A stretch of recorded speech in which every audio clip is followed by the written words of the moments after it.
আসছিস? বাবা দাঁড়া, আমি 1 মিনিট আসছি। চাটা খেয়ে না, ঠান্ডা হয়ে যাবে। আমি এক্ষুনি আসছি। আরে বাবা, শরবত হয়ে গেলে তখন খাবে নাকি? এদিকে এসো। দেখ তাড়াহুড়ো করছো কেন বলো তো? দেখো, আরে বাবা, মাস্টারমশাইরা তো স্কুলে ফর্ম দেওয়ার জন্য রাত জেগে বসেছিল না, তারা বাড়ি গেছে। তারপর চান করে খেয়ে দিয়ে বইয়ের হাতে খাবার খেয়ে আসবে ফর্ম দেওয়ার জন্য। হুড়ি করার কি আছে? বাবা ফর্ম নেওয়ার জন্য লাইন পড়বে না? না না, এই হ্যান্ডি পুলিদের ওইসবে খুব একটা বেশি লাইন থাকবে না। সেই কজনের মেয়ে আর হুইল চেয়ারে স্কুলে পড়ে? আবার সকালবেলা শুরু করলো উল্টো পাল্টা কথা। শোনো যা বলছি, আমি এটা তোমার এই প্ল্যান করেছি যে কোথায় কোথায় যাব। আমি প্রথমে বেরিয়ে... থাক না বাবা, তুই যেখানে নিয়ে যাবি সেখানেই যাব, হয়েছে? ধন্যবাদ। আপনি নিজেই তো পরে আমার মাথা খারাপ করে দিতেন, কোথায় যাব না এইসব করে। সেই জন্য আপনাকে বলছি না। যাক, প্রথমে ঠিক করেছি যে ওই কোন কোন যে স্কুলগুলো রয়েছে, কি নাম, ওই কি বিদ্যাপীঠ। হ্যাঁ, আমার মেয়েটা তোর কাছে সারা জীবন ঋণী হয়ে থাকবে।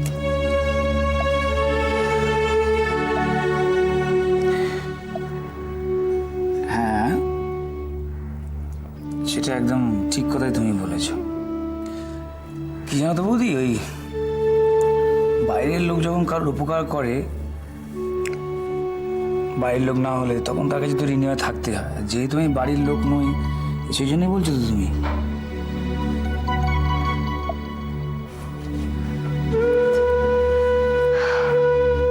বললাম যে আমি বাড়ির লোক।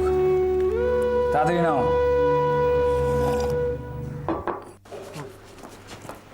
এই বইগুলো একটু সরিয়ে দেবেন? আমি দিচ্ছি। হ্যাঁ, এইখানটাতে রাখো। মা, সিপিইউটা কোথায় রাখবে? আপাতত এখানে রাখা হোক না, তারপর পরে একটা অর্গানাইজ করা যাবে। কানেকশনগুলো যেরকমভাবে বলেছিলাম ঠিক সেরকমভাবে হয়েছে তো? হ্যাঁ, ওই আর কি জোড়াতালি দিয়ে করা হয়েছে। পুরনো বাড়ি তো, ওয়্যারিংগুলো এবারে সব বদলাতে হবে, বুঝেছো? মা, কম্পিউটারটা রাখার জন্য কিন্তু একটা ঠিকঠাক টেবিলের দরকার। সেটা বাইরে কিবোর্ডটা থাকলে একেবারে ধুলো পড়ে যাচ্ছাতাই হয়ে যাবে। আচ্ছা, পরে দেখা যাবে। তাতে কি হয়েছে? আজকাল যে ওই যে কিনতে পাওয়া যায় ধুলো ঝাড়ার মেশিন, কি যেন নাম, ভ্যাকিউম ক্লিনার। সেটা একটা কিনে নিলেই তো হয়। অবশ্য তা ঠিক, কম্পিউটার পরিষ্কার করার জন্য ভ্যাকুয়াম ক্লিনারটাই আইডিয়া। আচ্ছা, ওই কি জানো, হ্যাঁ, এই ইন্টারনেট ওই ব্যাপারটা মানে কি? আরে ইন্টারনেট কানেকশন ছাড়া হবে না কি দাদু? বোতাম টিপলেই পৃথিবীর যে সমস্ত বিষয়ের সব রকম খবর তুমি পেয়ে যাবে এতে। কি মজার জিনিস বলো তো? ও, তাহলে তো পড়াশোনা খুব সুবিধা হবে বল। এক্স্যাক্টলি বাবা, আমি ওই জন্যই কম্পিউটারটা কিনেছি। আসলে কি, স্কুলে অনেকেরই তো কম্পিউটার আছে, ও বড্ড পিছিয়ে পড়ছিল, সেই জন্যই কেনা, ওর তো সুবিধে হবে বলে। তাই তো শোনো। হ্যাঁ, আপনারা স্ক্যানারটাও কিনে নিতে পারতেন, মাত্র 3-3.5 টাকা দাম, খুবই ভালো পাওয়া যায় এখন। না সেটা পরে। মাত্র 3000 টাকা?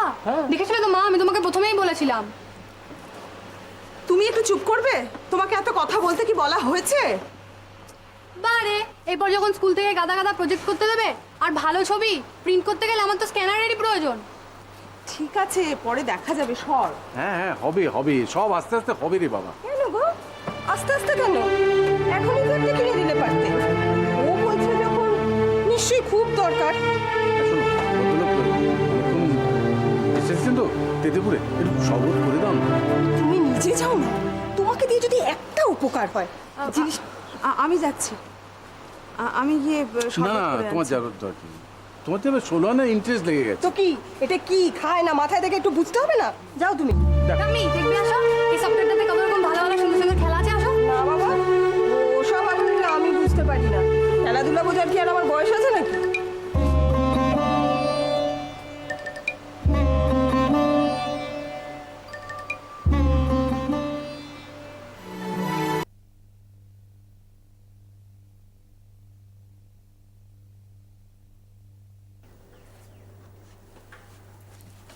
হাই। দেখুন না মা কে এসেছে। ও তুমি, থাক থাক মা, থাক থাক। তোমার নামটা তো ভুলে গেছি, খুব কঠিন নাম, কি জানো? মা নাদিয়া। ও হ্যাঁ, নাদিয়া, নাদিয়া মনে পড়েছে। এ ভালো আছে তো মা? আমি খুব ভালো, আপনি কেমন আছেন? আমি ভালো নেই। কেন? আর বলো না, পায়ের ব্যথাটা এমন বেড়েছে না যে বটি নিয়ে তো নিচে বসতেই পারি না, সেই জন্যে মেম সাহেবের মতো ছুরি ধরেছি। তার ছেলে ভালো পড়াশোনা করছে? করছে একরকম, এত ফাঁকিবাজ যে আপনাকে আমি কি বলবো। ওর ছেলে খুব ভালো ক্রিকেট খেলে জানেন মা, এত ভালো খেলে সবাই বলে বড় হয়ে সচিন তেন্ডুলকার হবে। তুই এত বাড়িয়ে কথা বলিস না লতা, সেরকম কিছু না মাসিমা, নিজের সাধ্যমতো একটু চেষ্টা করছি আর কি। তারপর ওর যোগ্যতা আর আমাদের কপাল।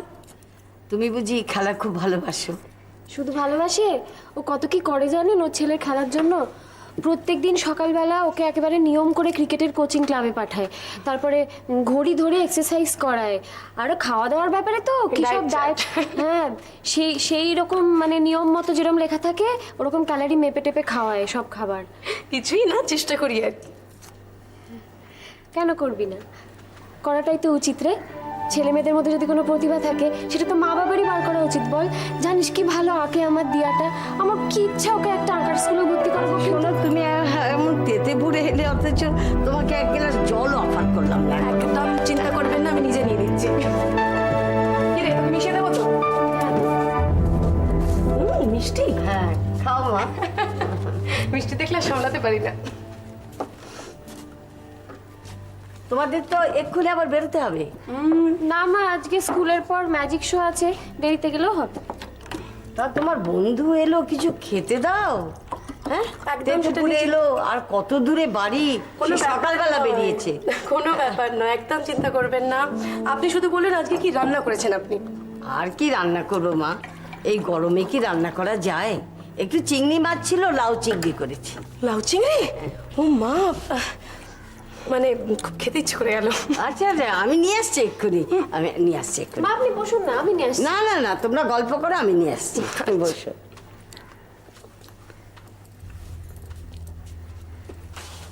কি বলছি রে, ওই আঁকার ক্লাস নাকি?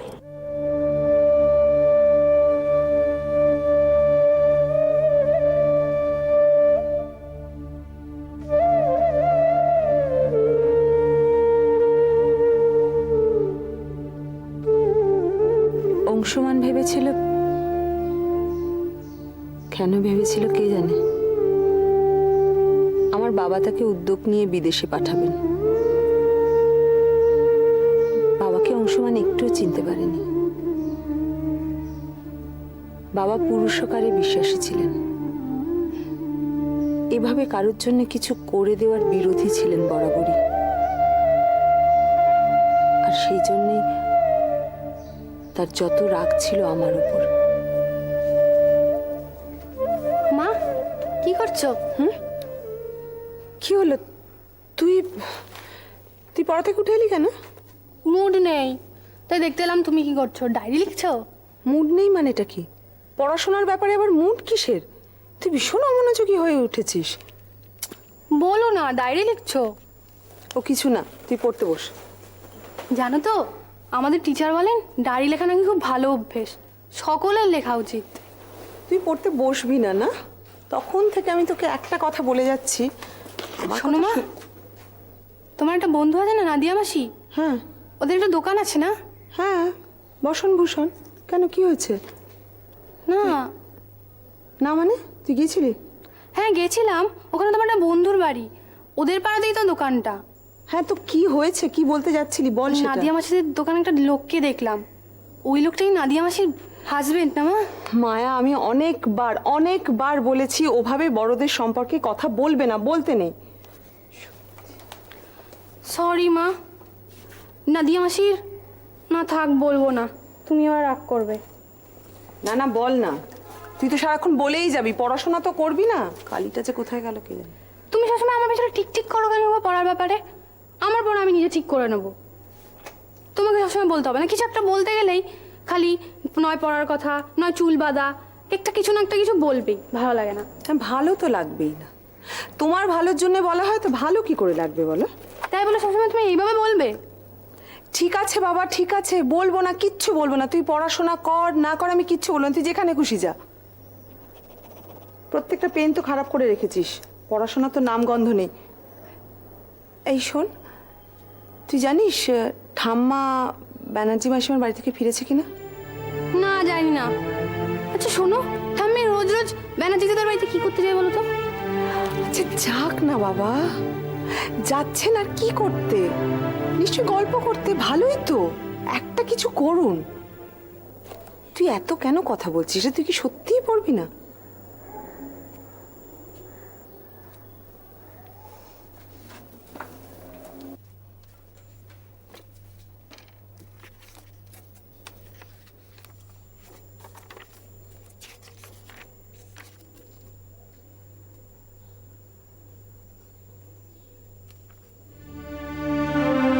মা তো জিজ্ঞাসা করলো না কোন বন্ধুর বাড়ি গেছিলাম।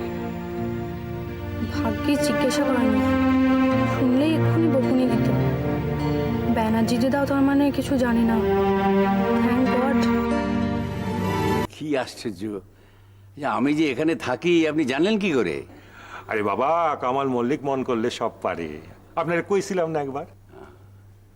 বাগানে গিয়েছিলেন বুঝি? দইটা ফেলছেন। বাগানে গেছিলাম, আসলে তো বাগানে যায় আপনার ওই ঠিকানা পাইছি, তাই ভাবলাম যে একবার দেখা করি।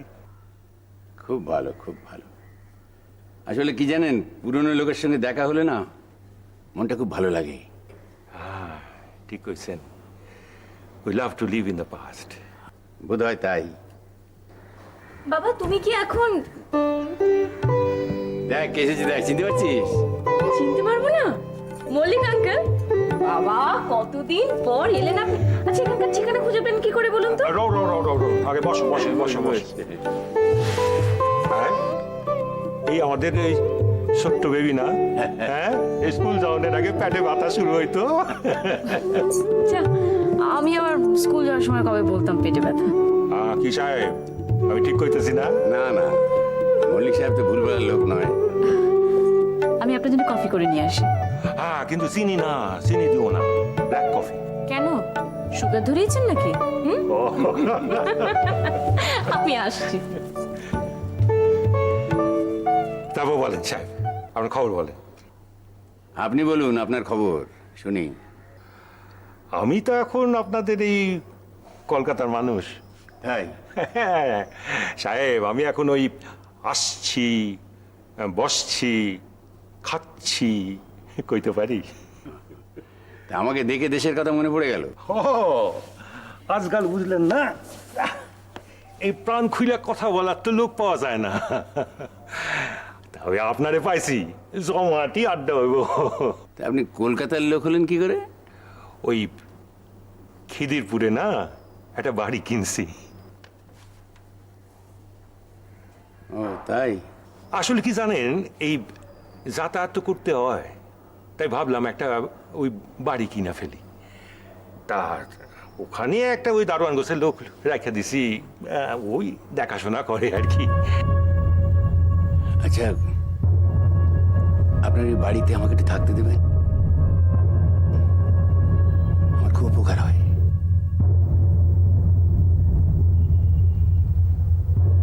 আপনারে? হ্যাঁ, তা কিন্তু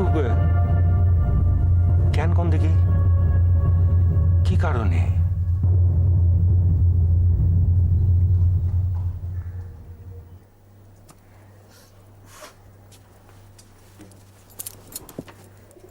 বাবা কি করছো কি? একদিনে সব শেষ করে দেবে তো?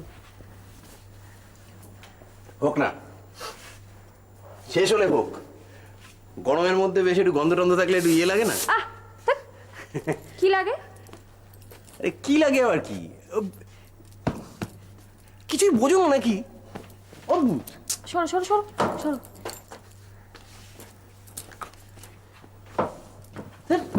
একদিন ধরে বিয়ে হয়েছে, আসল কাজটাই শেখুন। কি আসল কাজ শুনি? আসল কাজ, আসল টাইমিং সেন্সটা তৈরি হয়নি এখনো। এই ধরো 64 কলা, জানো 64 কলা? বাবা কাজটা করতে দাও না আমাকে। 64 কলার মধ্যে একটা কলা হচ্ছে শয্যা প্রস্তুত করা। তাই তো করছি বাবা। না এরকম নয়, মানে শয্যা এমন হবে যে দেখলেই ইয়ে হবে, মানে এত দেরি হলে তো শোয়ার ইচ্ছেটাই চলে যেতে পারে মানুষের। না তোমার ক্লান্ত লাগছে তো শুয়ে পড়ো না, আমার হয়ে গেছে। আবার টাইমিং এর গন্ডগোল। টাইম ম্যানেজমেন্টটা কেন শেখনি বলো তো? এই যে দিয়া এত বড় হচ্ছে, একা একা বড় হচ্ছে, কি মন খারাপ থাকছে, ও এদিকে একলা, এদিকে সময় বয়ে যাচ্ছে, এসব নিয়ে তো ভাবতে হবে, আমাদের একটা ইয়ে করতে হবে। মা, দিয়া কোত্থেকে আসলো আবার এর মধ্যে? দিয়া করতে গেলে সেটাই বুঝতে পারছি না। দিয়া এলে দেখ ব্যাস, মা ঠিকই বলে। কি বলেন মা? কি আবার বলবেন, বলেন বলেন। বউটা মোটেই বুঝদার হলো না। কেন বলেন বুঝি মা? হে না, ঠিক এরকম বলেন না, বসো বলছি। না কি বলেন তাহলে? বলো বলো। বলেন ওই ওই যে না না, আগে বলো কি বলেন মা, বলো। মাকে হিংসে করো? কেন খামোখা? না না না, করো, হিংসে করো। হিংসে করলে কি হয় জানো? হিংসে করলে না না না, শোন শোন আমি শোন শোন, হিংসে করলে এই আমার মতো একটা ছেলে, আমার মতো একটা ছেলে যে মার সব কথা শুনে, মার সব কাজে বডি ফেলে দেয়, এইরকম একটা ছেলে, এরকম একটা ছেলে তো তোমারও হতে পারে, যে তোমার সব কথা শুনবে, তোমার সব সুখে দুঃখে পাশে দাঁড়াবে, তোমার জন্য, তোমার জন্য, আমার জন্যে, আমার জন্য আমার মতন একটা দাসী এনে দেবে।